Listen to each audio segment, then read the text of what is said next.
கஷ்டமாக இருக்கும்னா ஜஸ்ட் இது ஈக்குவலாக இப்படி ஃபோல்ட் பண்ணிக்கோங்க.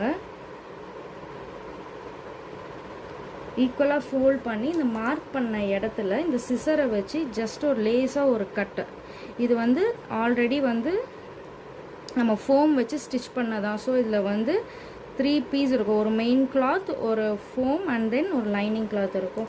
ஸோ இப்படி பண்ணதுக்கப்புறமா இந்த ரிப்பர் இருக்குது இல்லைங்களா, இந்த ரிப்பரை வந்து மறுபடியும் உள்ளே வந்துட்டு நல்லா அந்த ஹோல்ஸை வந்து நல்லா ஹோல்ட் பண்ணிக்கோங்க. நெக்ஸ்ட் வந்து பார்த்திங்கன்னா இந்த பட்டன் இருக்குது இல்லையா, இந்த பட்டனை வந்து ஜஸ்ட் இந்த ஹோல்ஸ்குள்ளே போகிற மாதிரி ஃபிக்ஸ் பண்ணிக்கணும் நாம்.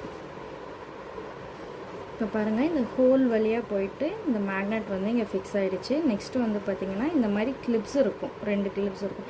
ஸோ இந்த கிளிப்ஸ்குள்ளே தான் இந்த ஃப்ரேமை நம்ம இப்படி விட்டு ஜஸ்ட்டு அவுட்டரில் வந்து இந்த மாதிரி ப்ரெஸ் பண்ணிக்கணும்.